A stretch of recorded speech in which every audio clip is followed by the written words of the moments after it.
Ting nong. Assalamualaikum warahmatullahi wabarakatuh. Halo adik-adik, jumpa lagi bersama kakak tentunya di channel Arif Ardianto, channelnya animasi pembelajaran untuk siswa sekolah dasar. Baik adik-adik, pada kesempatan kali ini kakak akan membawakan materi yakni musyawarah dan pidato pada unsur-unsur tari. Adik-adik, materi ini merupakan jawaban pada pembelajaran 5 tema 7 subtema 2 dengan muatan pembelajaran yakni SBDP KD 3.2 dan 4.2, PPKN KD 3.1 dan 4.1, Bahasa Indonesia KD 3.3 dan 4.3. Baik adik-adik, mari kita simak materi selengkapnya. Yang pertama yakni unsur-unsur tari. Dalam tarian itu ada gerak.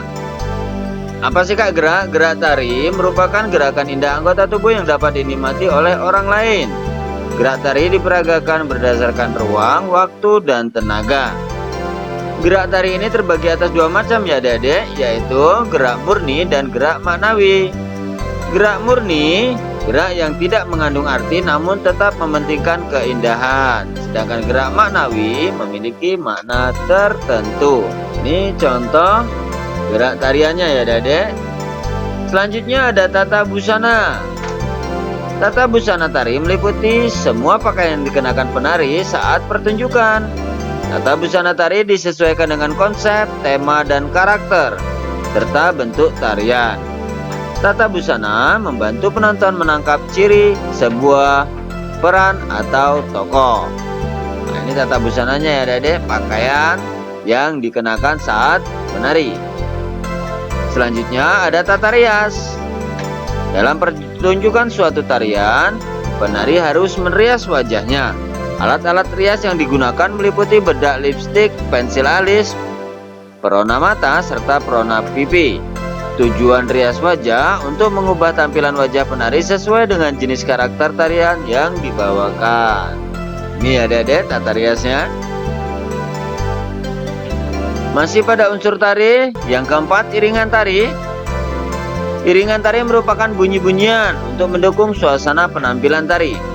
Iringan tari dapat berupa permainan alat musik modern atau tradisional.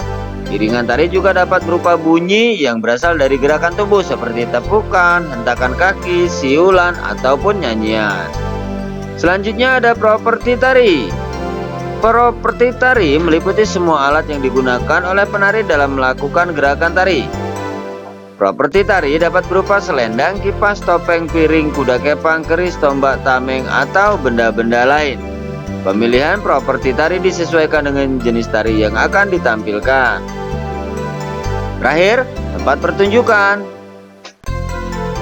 Seni tari memerlukan tempat untuk pertunjukan. Tempat pertunjukan tari biasanya disebut panggung atau pentas.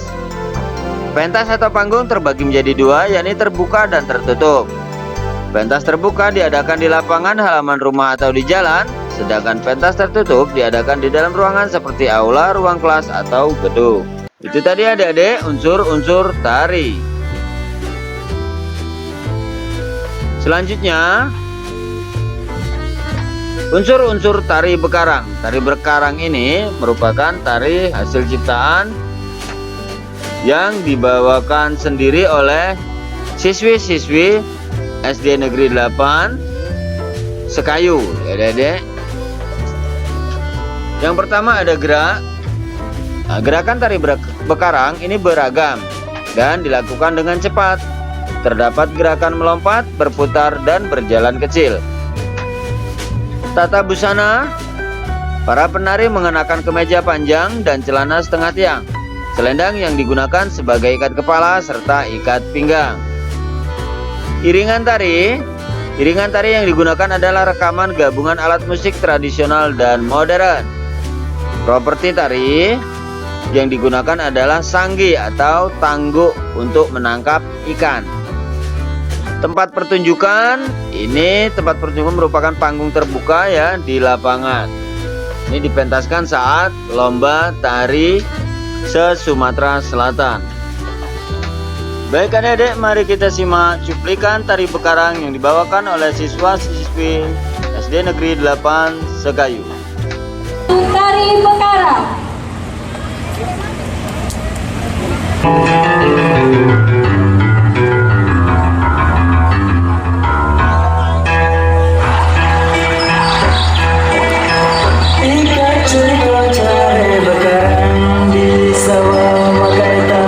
segala cara kau tahu bahkan.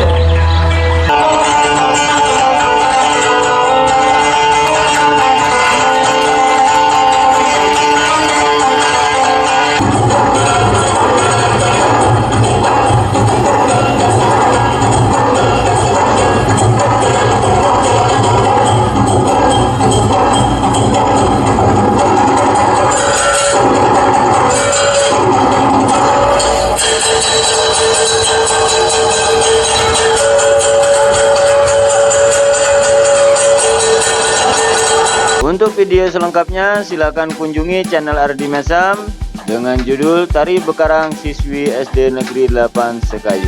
Selamat menikmati.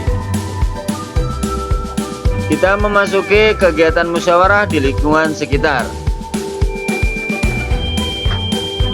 Yang pertama ada semangat kekeluargaan, musyawarah dan gotong royong. Semangat kekeluargaan menjenguk teman di rumah sakit ya. Berdiskusi menentukan anak yang akan berangkat ke rumah sakit untuk menjenguk. Gotong royongnya membeli makanan dengan iuran untuk dibawa saat menjenguk teman yang sakit. Menyediakan makanan untuk peserta kerja bakti.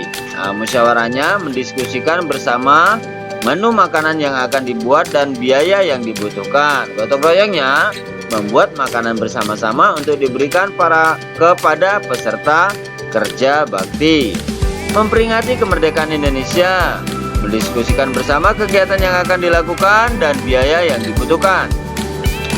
Kerjasama dan saling membantu saat melaksanakan kegiatan. Membantu tetangga yang rumahnya tertimpa pohon tumbang. Nah, ini mendiskusikan bersama cara mengevakuasi pohon agar tidak membahayakan. Membantu membersihkan pecahan-pecahan genteng dan kayu. Membantu korban bencana di daerah lain. Mendiskusikan bersama bentuk bantuan dan cara menyampaikan bantuan. Mengumpulkan bantuan yang akan diberikan. Tadi adik-adik kegiatan musyawarah di lingkungan sekitar. Bagaimana dengan kegiatan musyawarah di lingkungan adik-adik? Baik adik-adik, kita memasuki materi berikutnya, yakni kegiatan yang dapat dan tidak dapat dilakukan dengan musyawarah. Ini yang dapat ya adik-adik.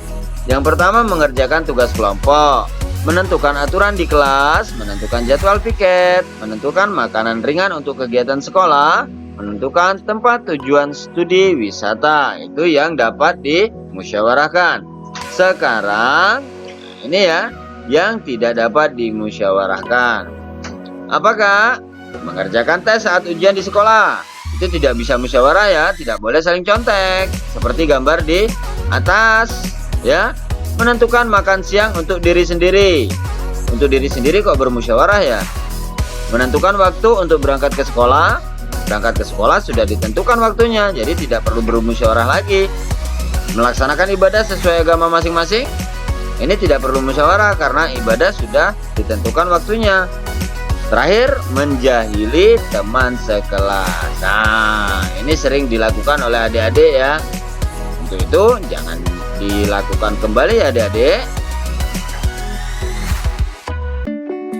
Syarat teks pidato yang baik adik-adik. Nah, ini dalam membuat teks pidato. Kemarin adik-adik sudah membuat teks pidato tentunya ya. Sekarang yuk kita koreksi bersama apakah teks pidato adik-adik tersebut sudah sesuai. Nah, ini teks pidato itu harus memuat salam. Yang pertama itu salam pembuka adik-adik. Ayo dikoreksi. Salam pembuka itu berisi kalimat sapaan seperti selamat pagi, selamat siang, selamat malam dan lain-lain. Ada tidak? Ya dikoreksi adik-adik ya. Pendahuluan memaparkan topik permasalahan yang akan dibahas. Nah, membahas pengalaman persatuan dan kesatuan di lingkungan, yaitu meningkatkan kualitas warga. Kamu akan membantu adik kelas atau warga di lingkungan rumahmu untuk membaca. Inti, berisikan pembahasan topik secara lengkap. Kalimat ajakan atau bujukan digunakan untuk mengajak pendengar melakukan kegiatan yang diharapkan. Keempat, keterangan lengkap tentang topik disampaikan secara rinci. Penutup, penyampaian rangkuman atau intisari topik yang telah disampaikan. Salam penutup berisi kalimat salam penutup seperti terima kasih. Nah, adik-adik silakan dikoreksi sendiri apakah ada atau tidak apa yang sudah kalian buat sesuai dengan syarat teks pidato yang baik. Nah, adik-adik, ternyata kita sudah sampai di penghujung materi. Kakak ucapkan ribuan terima kasih karena telah menyimak dari awal hingga akhir. Semoga apa yang kakak sampaikan ini dapat bermanfaat untuk kita semua saat kita belajar dari rumah maupun belajar tatap muka. Kurang lebihnya kakak mohon maaf dan kepada Allah kakak mohon ampunan. Akhirul kalam, billahi taufiq wal hidayah. Assalamualaikum warahmatullahi wabarakatuh. Dadah.